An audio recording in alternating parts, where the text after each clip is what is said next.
El 5 de mayo ha sido instaurado por el Consejo de Ministros en el año 2019 como el Día de Homenaje a los españoles deportados y fallecidos en el campo de concentración de Mauthausen y en otros campos de concentración, así como de homenaje a las víctimas del nazismo de España. El día elegido, 5 de mayo, coincide con el día de liberación por parte de las tropas aliadas en 1945 del campo de concentración de Mauthausen. Sabemos que en ese campo de concentración estuvieron internas aproximadamente 7.500 personas españolas. Muchas de ellas eran republicanos que al final de la Guerra Civil se vieron obligados a dejar España y lo hicieron desprovistos de su nacionalidad española por una decisión del gobierno franquista. Fueron declarados apátridas. Estas personas, hombres, mujeres, niños y niñas, sufrieron innumerables vulneraciones de derechos humanos y 5.117 perdieron su vida allí. Desde la Federación Socialista Asturiana queremos hacer un reconocimiento a la vida de estas personas porque sabemos que su vida fue un ejemplo de defensa de la libertad y la democracia. La Ley de Memoria Histórica nos dice que debemos conocer, reconocer y poner en valor la vida de estas personas que sufrieron los agravios de la dictadura y de la Guerra Civil Española. Me gustaría tener un especial reconocimiento para los 187 asturianos que fueron deportados, que sabemos que hoy fueron deportados. No podemos olvidar que conocer nuestra historia es la única vacuna que existe para que situaciones tan terribles como las vividas no se vuelvan a producir y para que nuestra democracia sea fuerte. Rosario Sánchez López. Soy hija de José Manuel Sánchez López. Asesinado en el campo de Gusen, dependiente del campo de concentración alemán de Mauthausen. Nací en un pueblo de Lérida, llamado Barlins.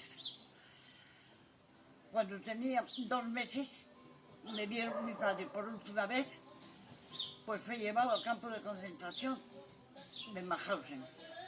A los 5 meses me trajo mi madre a Grau. Me crié en Grau, en Vistalegre, de Castañedo, de donde era mi madre. Mi padre era del mismo pueblo, pero del barrio del Tarrero. Él murió en Gusen en el año 42, estando en Mauthausen desde diciembre del año 40. ¿Y tuviste la oportunidad de ir? Tuve la oportunidad de ir mi madre y yo en el año 83. Y en el año 90 fuimos un grupo de asturianos teniendo la suerte de que el Ayuntamiento de Grado me pagaba el viaje.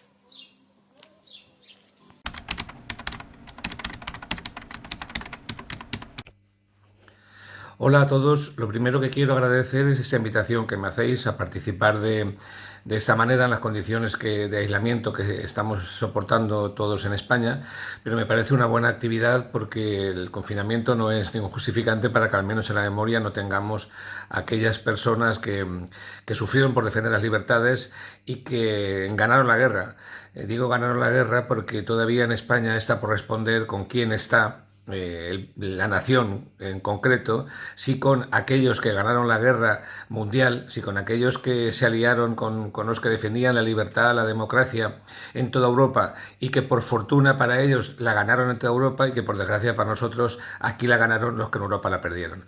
Por tanto, la gente que está en nuestras cunetas, la gente que estuvo en los campos de concentración, la gente que ayudó a liberar París, toda esa gente que luchó convencida por la recuperación de las libertades en toda Europa es la que tenía razón. No lo digo yo, lo dice la historia, aunque en España todavía no se haya acabado de entender.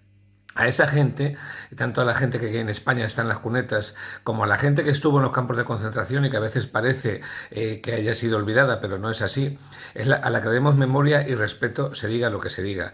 Y yo quiero, de alguna manera, deslizar aquí que la nueva ley de memoria democrática que se ultima, sabéis que presentamos una que primero estuvo bloqueada por las derechas en la mesa del Parlamento durante 14 meses, que después vino elecciones, que después entramos en un periodo que no se pudo tramitar y que ahora tenemos esta situación que nos hace prácticamente hablar de una sola cosa, pero quizá como todo lo malo tiene una vis positiva si la buscas por algún sitio, eso ha permitido rescatar esa proposición de ley, convertirla en proyecto de ley prácticamente y que tenga aspectos que la otra pues a lo mejor tenía enunciados pero no concretos. Y en este concreto, en la ley que se presentará, en el proyecto de ley que se presentará, se recoge que los exiliados que perdieron la nacionalidad o los nacidos en el extranjero como consecuencia de los exilios que sean nietos de abuela o de abuelo español recuperen la nacionalidad. Por tanto, hay muchas más cosas. Hemos pensado en eso porque nos parece que esta absoluta justicia, una buena parte de la gente que perdió la nacionalidad o que perdió la posibilidad de nacer en España, no fue por voluntad o por necesidad de trabajo, fue simplemente por necesidad de libertad y porque la dictadura les oprimía en su país. Parece que es una cosa sencilla, parece que hay mucha gente que eso no lo tiene muy en cuenta, pero es así. Y por tanto es justo que el Estado adquiera el compromiso con esas personas, siquiera sea a nietos, porque ya sea tarde, porque sus ancestros ya han desaparecido, pero que se recupere la memoria de ellos en los que ahora sobrevivan y se les reconozca que son españoles absolutamente igual que el resto de españoles.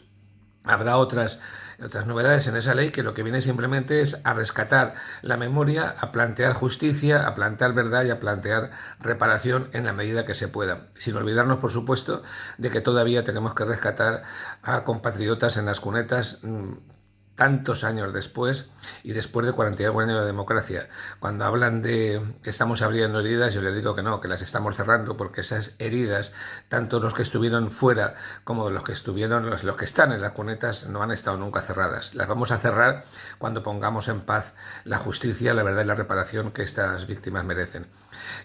Supongo que este año, al igual que otros años, haremos las celebraciones en París para conmemorar a aquellos españoles que están doblemente perseguidos aquí en España por la dictadura y luego fuera por los nazis, que a pesar de eso se enrolaron en la liberación de París. Y además creo que tenemos previsto que en la Embajada Española se haga un acto de homenaje cuando todo este problema que ahora nos afecta escampe, para reconocer realmente a toda la gente española que estuvo luchando fuera o simplemente que estuvo perseguida y que no pudo, o que murió fuera de su patria, fuera de su casa, fuera de los suyos, solo por estar aferrado a la bandera de la libertad, que es lo que había que defender en aquel momento, como es lo que hay que defender en este momento. Porque que a nadie se le olvide que esta memoria, si sirve de algo, es para recordar que sobre ese pasado que ha existido estamos construyendo nuestro presente y que nuestro presente tiene amenazas visibles, y no hace falta que lo diga yo, lo veis cada día. Esta pandemia ha valido para ver que había mucho fascismo latente que ahora se está haciendo evidente, pues para recordar que ahora mismo tenemos algunos problemas con otras características, con otros elementos de lucha, pero muy similares a los que ellos sufrieron, y que no podemos bajar la guardia y que no podemos estar pensando que todo esto ya pasó y que nunca puede volver a pasar. Hay historias que se repiten y la única manera de no repetirlas es guardar memoria. Una nación no puede vivir sin memoria, porque sin memoria el presente se difumina y el futuro puede perturbarse perfectamente. Así es que os felicito por esta actividad que estáis haciendo. Ayudemos entre todos a recuperar la memoria, porque de esa manera no solamente hacemos justicia, sino que construimos un futuro mejor. Que tengáis mucho éxito.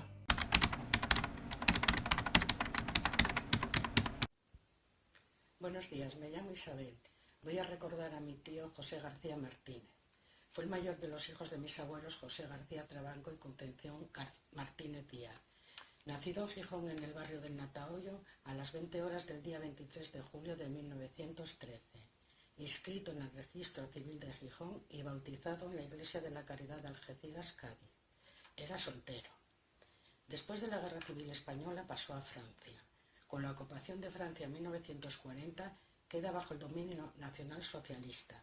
Más de 7.000 españoles y miembros de las brigadas internacionales que lucharon por la República Española son enviados a los campos de concentración de Mauthausen y Hützen. Para 1942, 4.400 de estos prisioneros habían fallecido. Mi tío primeramente es deportado a Fallingbostel, desde donde el 24 del 5 de 1941, con otros 34 prisioneros, llega al campo de concentración de Mauthausen, en Austria. Allí le fue asignado el número de prisionero 3.973 y fue categorizado como Rospanier, español perteneciente a las tropas republicanas. Posteriormente es trasladado al campo de concentración de Hützen, donde se le asigna el número de prisionero 14.723. Trabajó en las canteras y después pasó a la producción de armas. El día 26 del 12 de 1941, mi tío José García Martínez fallece en el campo de Hudson y, acorde a la documentación que está en nuestro poder, por un fallo general del cuerpo. La información que tenemos de mi tío nos dice que su nombre está incluido en la sala de nombres virtual Libro de Memoria para los Muertos del Campo de Concentración de Mauthausen y sus subcampos. El deseo de la familia es que no se olvide a estos héroes y que no vuelva a suceder hechos tan tristes. Muchas gracias.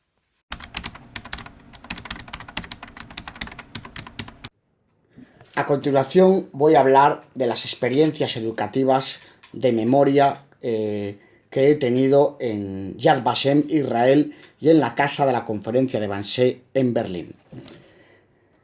En julio del año 2017 tuve la suerte de conseguir una beca para estudiar en Yad Vashem. Yad Vashem es una institución israelí localizada en Jerusalén, concebida para mantener vivo el recuerdo de los que sufrieron el Holocausto, de los mártires del Holocausto nazi. Allí, en Yad Vashem, que está en lo alto de una colina, tenemos una escuela internacional donde se forman a docentes de las distintas partes del mundo en la metodología para enseñar y estudiar este proceso de la historia. Yad Vashem además cuenta con un extenso museo de objetos de aquellas personas que sufrieron el Holocausto y un amplio memorial al aire libre, como por ejemplo el llamado Jardín de las Comunidades, donde se mantiene vivo el recuerdo de las más de 5.000 comunidades judías que fueron asesinadas durante el Holocausto nazi. Yad Vashem cuenta además con una larga trayectoria desde hace bastante tiempo, y ahora es una institución bien consolidada a escala internacional. La filosofía de Yad Vashem es enseñar la historia del Holocausto para que esto no se vuelva a repetir. Estudiar el Holocausto para defender la libertad, defender la dignidad humana y defender los valores democráticos. En Yad Vashem, en los estudios de Yad Vashem, se pone en valor el testimonio de los supervivientes y de sus familiares, la historia oral, una historia fundamental para complementar el discurso histórico académico y que además contribuye a afianzar la historia que de verdad ocurrió. En la metodología de Yad Vashem no solamente nos centramos en la eliminación de los judíos y de otras poblaciones que sufrieron el Holocausto, sino que también se estudia, de acuerdo a un eje cronológico, el antes, el durante y el después. Es importante conocer las circunstancias familiares y las circunstancias de vida que tenían estas personas antes de caer en manos de los nazis, y también el después, cómo se incorporaron a un mundo en libertad con todos los traumas del pasado. Antes, durante y después. No podemos focalizarnos en la memoria, en estudiar solamente la parte mala que sufrieron todas estas personas, porque contribuye a una deshumanización mayor, sino que estudiando el antes, el durante y el después contribuimos a una mayor humanización. También hay que estudiar a los perpetradores, es decir, no ver a los verdugos como monstruos, ¿no? Sino que son personas que se dejaron llevar por ese tipo de ideología, por una serie de motivaciones que hay que conocer. En Yad Vashem hicimos todo tipo de actividades prácticas para trabajar con nuestros alumnos, talleres, conocimos un superviviente, Moshe Ha-Ayom, y forjamos el conocimiento de una metodología para trabajar la memoria. Esa metodología puede servir como ejemplo para transmitir el conocimiento de la memoria democrática en España. ¿Por qué? Porque nosotros, al igual que en Europa, en Alemania y en otros países, también sufrimos totalitarismo y también sufrimos represión. Se trataría de utilizar la metodología empleada en Yad Vashem para el estudio de la memoria y aplicarla al caso español, una metodología científica para abordar emociones, para abordar historias personales y el conocimiento de lo que fue un país bajo la estela de la represión. La segunda importante experiencia que tuve fue la de asistir a un seminario en la Casa de la Conferencia de Wannsee, en Berlín, Alemania. Allí fue donde se produjo la famosa Conferencia para la Solución Final de la Cuestión Judía.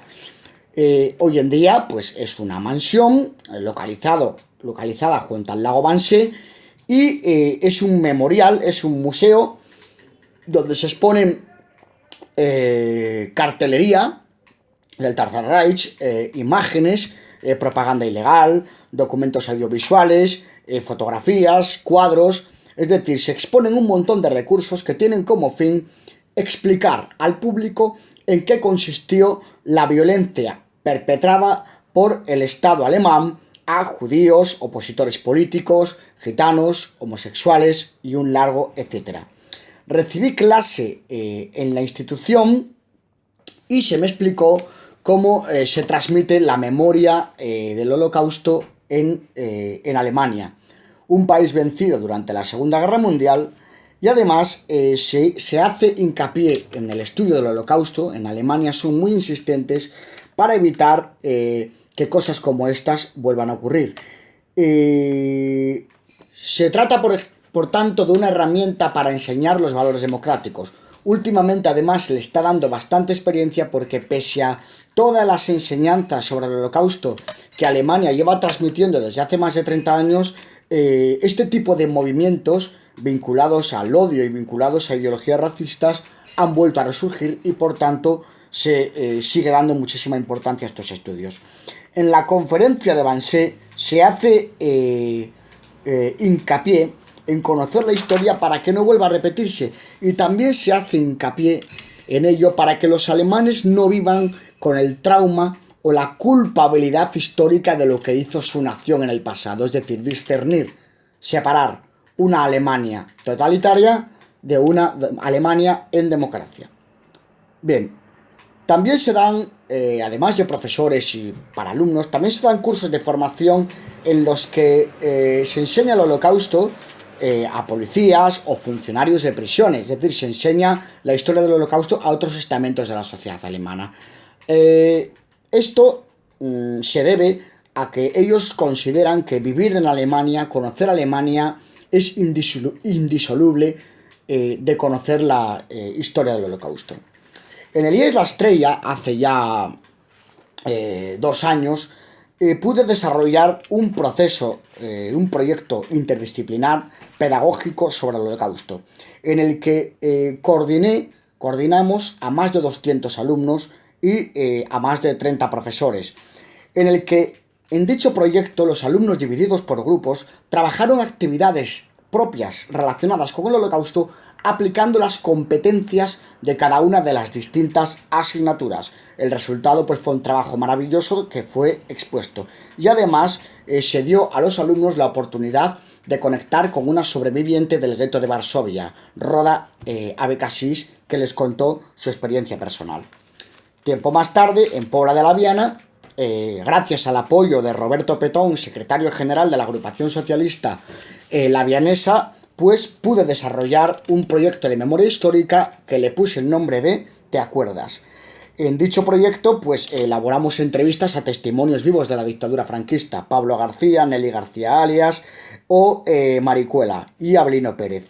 Estos testimonios luego se utilizaron, se expusieron en público, y el público hizo preguntas a estas personas sobre sus vivencias personales, y de modo que las personas iban respondiendo a estas preguntas. Es decir, no se trató de una conferencia, un discurso unidireccional, sino que fue bidireccional.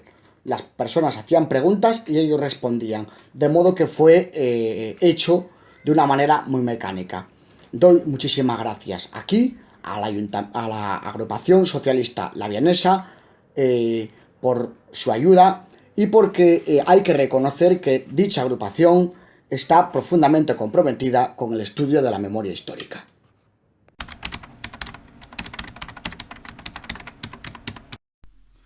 Hola, esto es un reto muy difícil porque resumir en 5 o 6 minutos esta historia es algo que vamos a intentarlo. Hubo unos 7.000 españoles que fueron deportados, algo más de 7.000 que fueron deportados al campo de Mauthausen y algo más de 2.000 que fueron deportados al resto de los otros campos. Los primeros fueron sobre todo en el periodo 40-42 y fueron primeramente prisioneros de guerra. Eran personas que habían llegado como exiliados después del final de la Guerra de España, al final de la Guerra de España a Francia, y si no querían volver a la España de Franco, se vieron obligados a prestar servicio a Francia en el ejército francés. Después de un breve periodo como prisioneros de guerra, terminaron en el campo de Mauthausen y allí 2/3 partes murieron como resultado de lo que allí lo llamaban así en sus propios papeles, exterminio por el trabajo.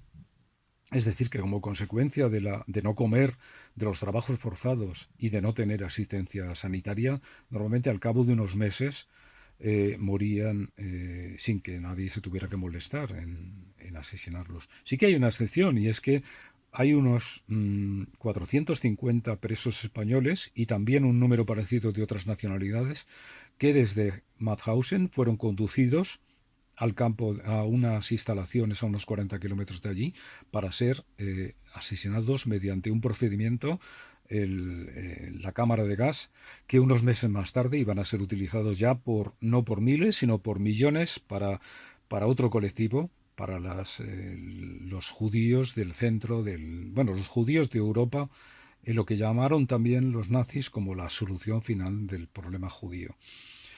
Es decir, que estos, en este periodo 40-42, 40 y primera mitad del 42, sirvieron estas personas como material de experimentación para perfeccionar los sistemas de asesinato que después fueron utilizados a mayor escala.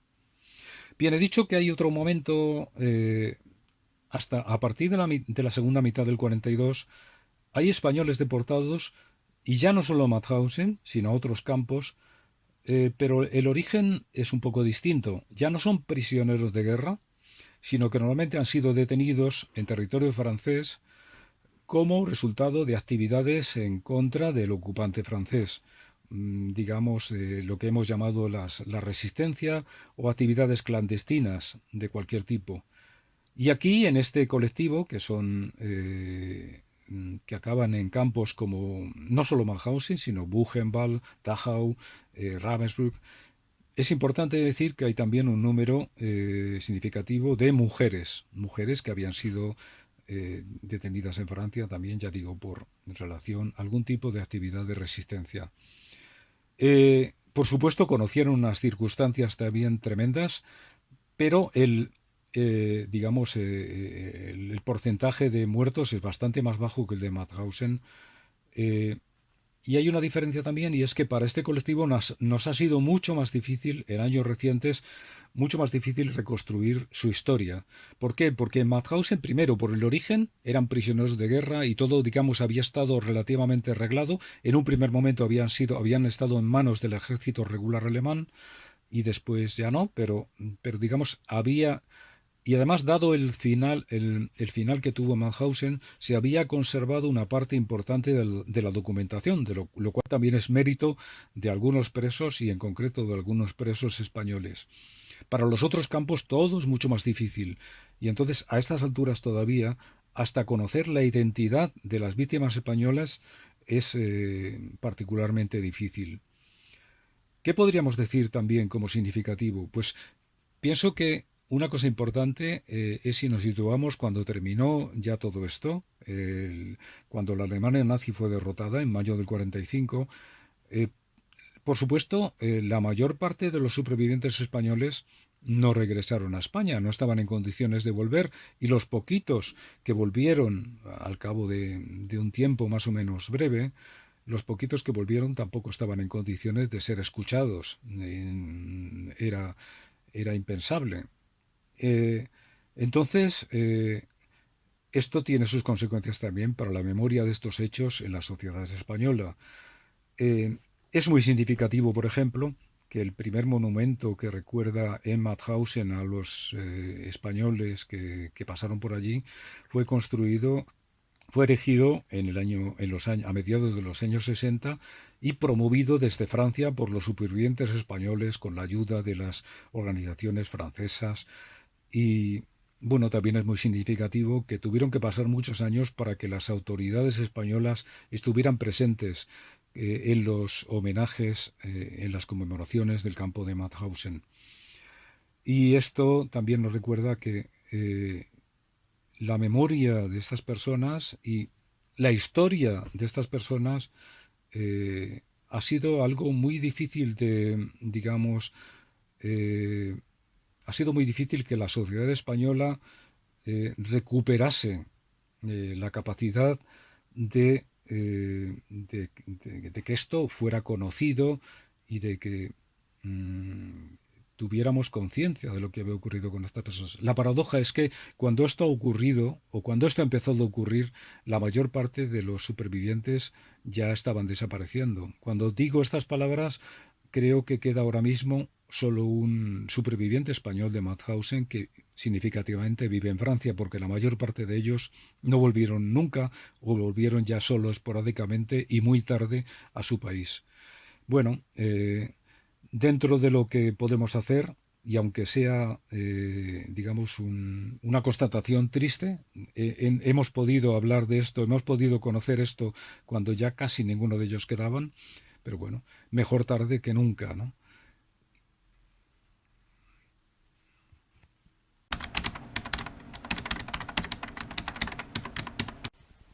En el trabajo que había iniciado en 1997, investigando el periodo republicano en Llanes, empecé a reunir algunos datos de los llaniscos que habían tenido que exiliarse en 1939, algunos de los cuales acabarían en los campos de concentración nazis.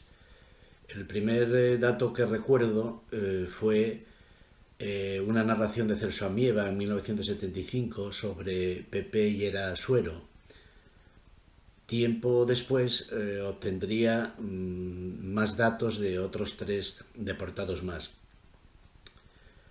Cuando posteriormente se hizo la exposición y el catálogo de Llanes y la Segunda República, en el apartado de El triste fin de los republicanos llaniscos, no incluía ninguno de los 4 de los que tenía entonces noticias, y fue Pepe Verdalles quien me puso una amigable tarea, podemos decir, de suplir esa laguna e investigarlos. A estos 4 había que añadir un primo de su madre que curiosamente fue deportado pero que no llegó al campo de concentración de Dachau por escaparse. Pepe Llera Suero, de Barru, a quien el poeta Celso Amieva tenía como primo, se había alistado sin haber cumplido los 18 años en la brigada de Baldomero Fernández Ladreda, al paso del frente de guerra por Llanes. En concreto, pude escuchar de labios de su hermana que se había alistado en Balmori en concreto. Su itinerario, como el de tantos otros, fue, al finalizar la guerra, Gijón, pasa a Francia, a Cataluña, él en concreto al campo de Saint-Cyprien. Posteriormente estuvo en una compañía de trabajadores extranjeros, posteriormente en el Stalag de Fallinbostel, y de ahí fue conducido a Mauthausen. Él murió también en el subcampo de Gusen en la primavera de 1941, cuando contaba 21 años. De él dice el poeta y vecino Celso Amieva, en un poema elegíaco, lo siguiente: allá por el cielo de Austria, con rumbo a tus ideales, humo que fue Pepe Llera, te evadiste en espirales.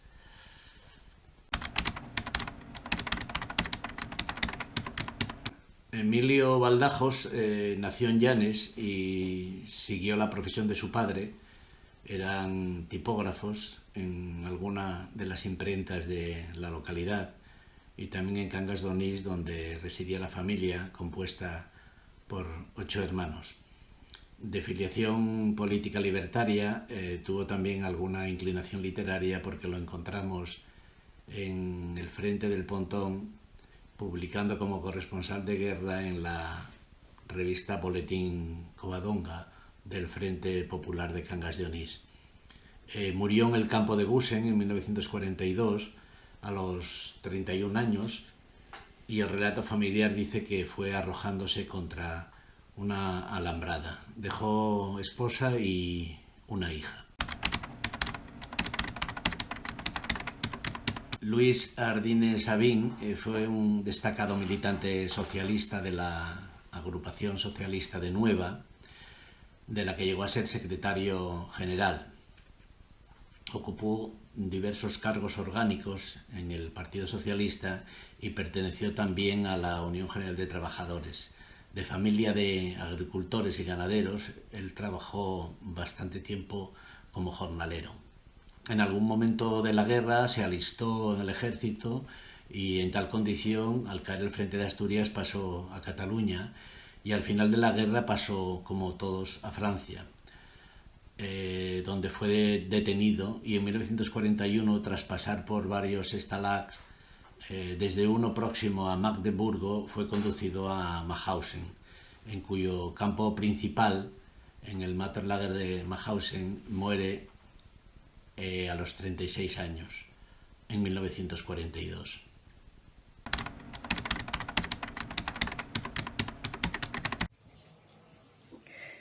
Me llamo Alicia Vázquez Fernández y aunque nací en Orán, una ciudad del norte de Argelia, mis padres eran asturianos.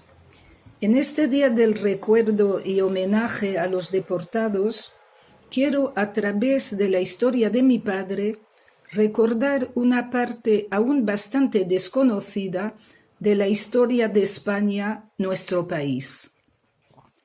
Y espero que con estas pinceladas avive la curiosidad de nuestros jóvenes para conocer más a fondo la juventud robada a sus abuelos y ya más bien bisabuelos. Aquellos jóvenes involucrados en la barbarie de las guerras, la de su propio país primero y a continuación la de la Segunda Guerra Mundial. Mi padre, Alfonso, nacido en Avilés en 1912, cuando estalló la guerra, era un joven radiotelegrafista, un marino más de la Armada de la Segunda República Española. Un joven lleno de ilusiones, deportista y amante de la cultura que tanto fomentó la República.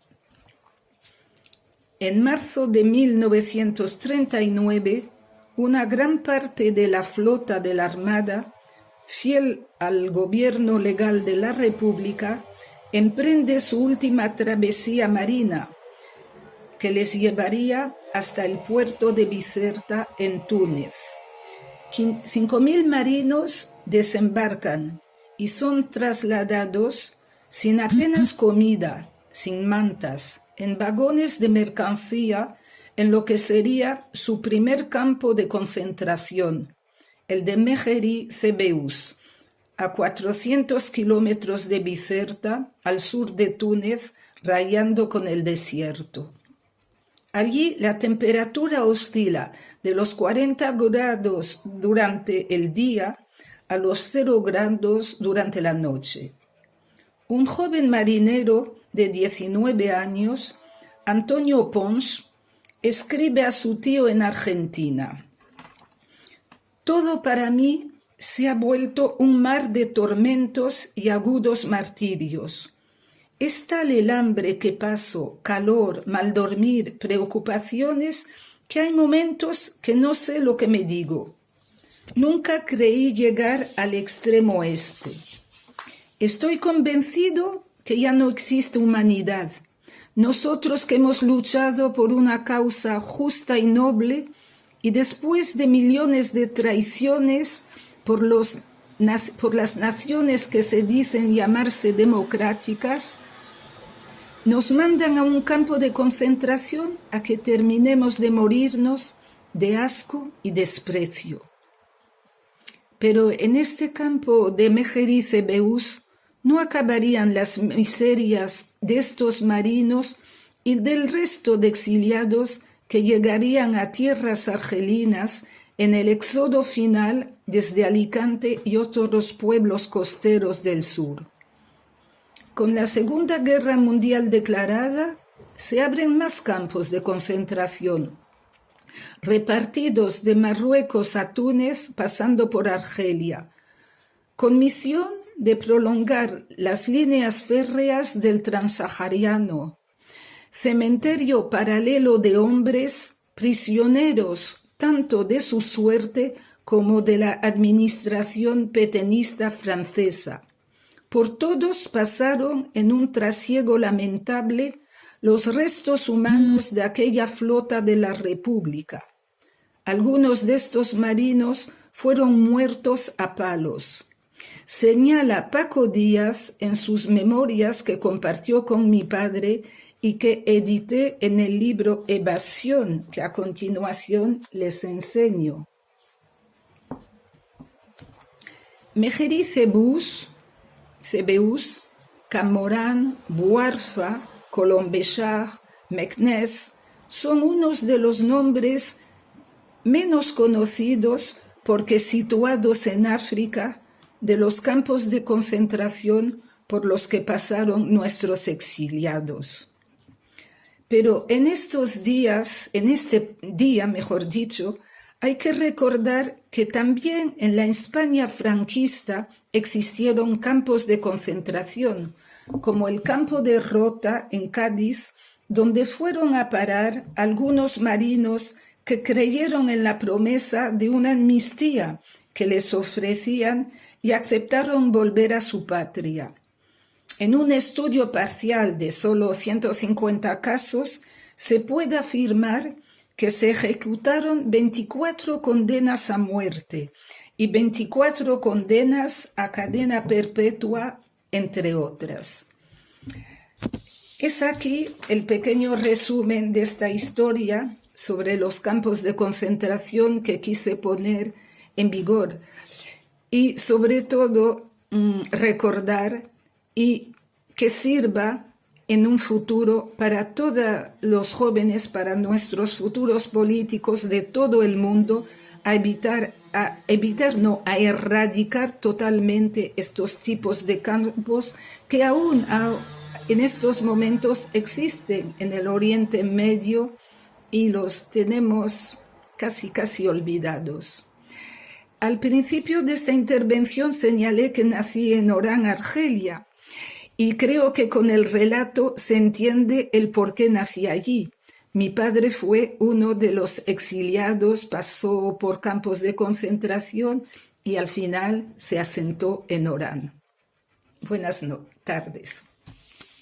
Muy bien.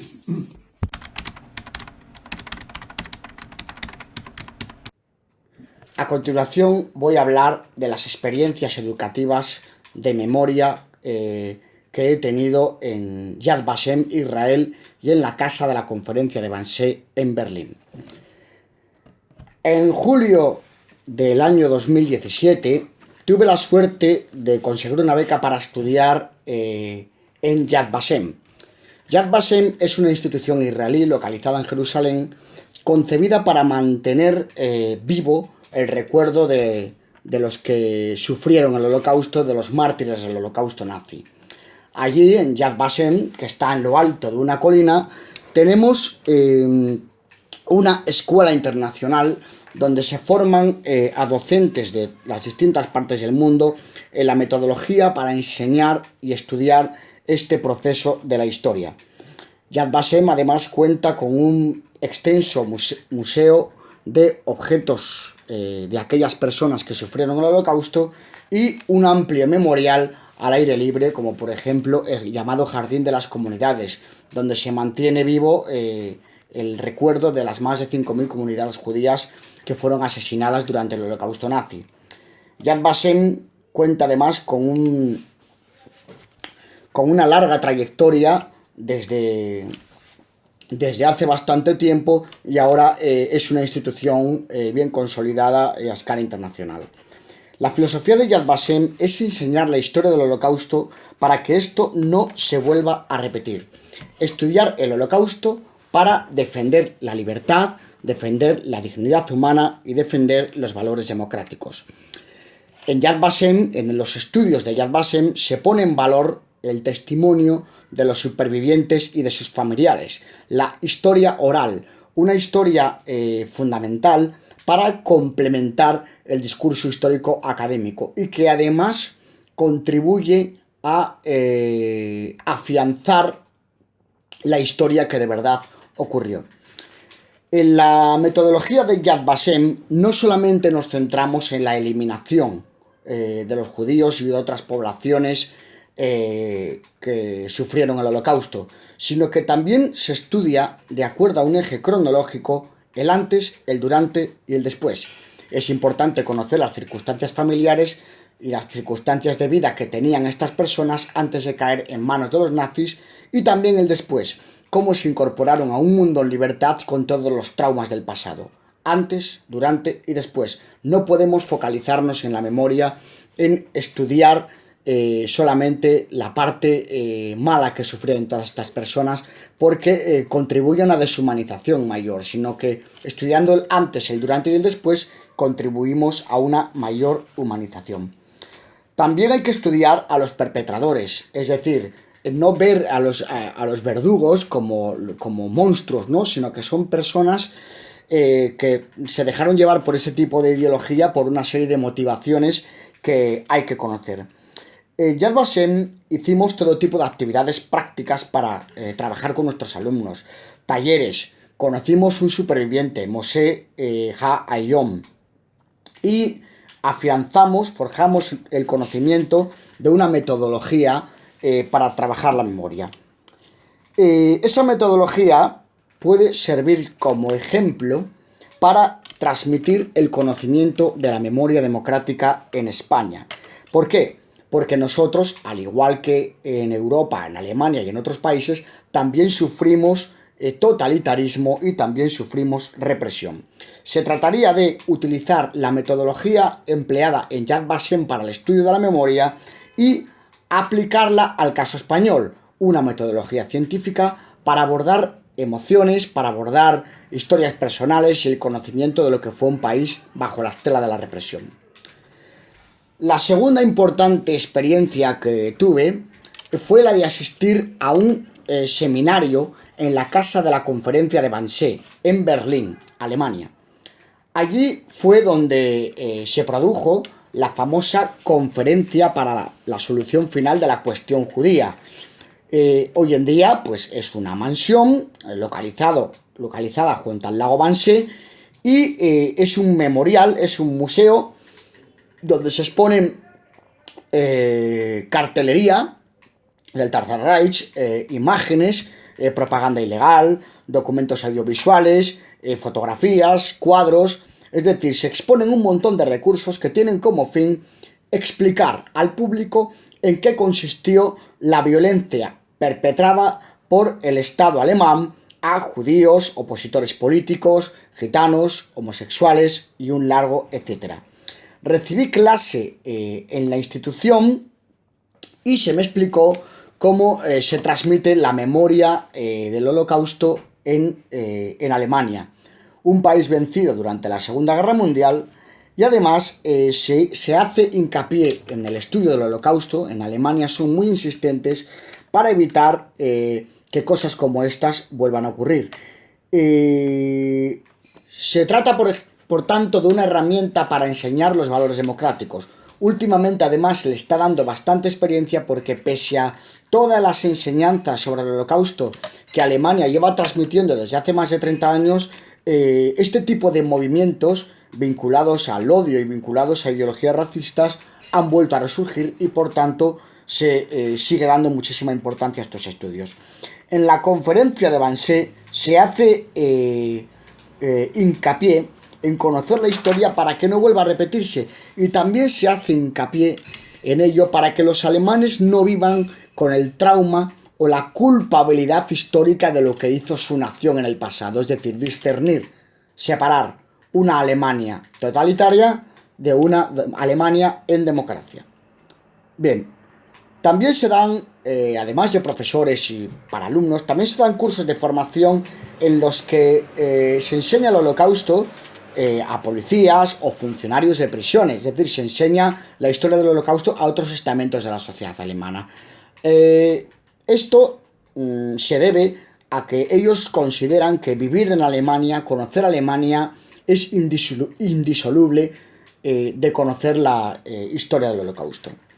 En el IES La Estrella, hace ya 2 años, pude desarrollar un proyecto interdisciplinar pedagógico sobre el Holocausto, en el que coordinamos a más de 200 alumnos y a más de 30 profesores, en dicho proyecto los alumnos divididos por grupos trabajaron actividades propias relacionadas con el Holocausto aplicando las competencias de cada una de las distintas asignaturas. El resultado pues fue un trabajo maravilloso que fue expuesto y además se dio a los alumnos la oportunidad de conectar con una sobreviviente del gueto de Varsovia, Roda Abekasis, que les contó su experiencia personal. Tiempo más tarde, en Pobla de la Viana, gracias al apoyo de Roberto Petón, secretario general de la agrupación socialista La Vianesa, pues pude desarrollar un proyecto de memoria histórica que le puse el nombre de ¿Te acuerdas? En dicho proyecto, pues elaboramos entrevistas a testimonios vivos de la dictadura franquista, Pablo García, Nelly García Alias o Maricuela y Abelino Pérez. Estos testimonios luego se utilizaron, se expusieron en público y el público hizo preguntas a estas personas sobre sus vivencias personales y de modo que las personas iban respondiendo a estas preguntas. Es decir, no se trató de una conferencia, un discurso unidireccional, sino que fue bidireccional. Las personas hacían preguntas y ellos respondían, de modo que fue hecho de una manera muy mecánica. Doy muchísimas gracias aquí a la agrupación socialista La Vianesa por su ayuda y porque hay que reconocer que dicha agrupación está profundamente comprometida con el estudio de la memoria histórica.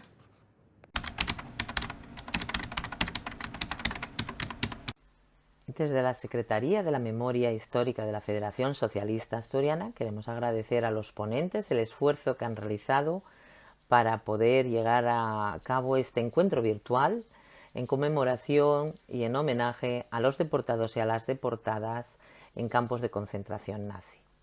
Agradecer no solo los esfuerzos técnicos, sino también el lanzarse a esta nueva experiencia que pueda permitir que en día tan señalado como el 5 de mayo la memoria no se paralice, que podamos compartir con todos vosotros y vosotras el conocimiento que atesoran personas como Benito Bermejo, que lleva más de 15 años investigando a las personas de la deportación, que ha provocado una película tan maravillosa como El fotógrafo de Mauthausen, o el trabajo realizado por Adrián Sánchez, que nos da a conocer la biografía necesaria, básica, que todo biblioteca, centro, agrupación sería deseable que pudiera disfrutar.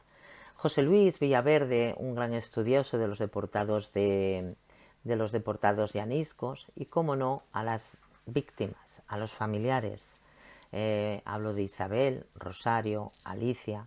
Sin ellos la memoria no sería posible y gracias a ello, a pesar de las trabas y de la insatisfacción continua que significa trabajar el mundo de la memoria histórica, hoy damos un paso más. Os agradezco no solo el trabajo, no solo los vídeos, el esfuerzo técnico, sino esta actitud de que la memoria es un paso indispensable en aquellas personas que tenemos la responsabilidad de luchar por una democracia y sabiendo que está en nuestras manos el que se repita los horrores del fascismo o parar y disfrutar de una democracia. Espero que mañana cada uno de nosotros nos acordemos de aquellas personas que han luchado por nosotros, por la libertad, por la democracia. Y sin duda nuestros asturianos y asturianas deportados en los campos nazis merecen que leamos sus vidas, que veamos los documentales y que sepamos su historia. Gracias.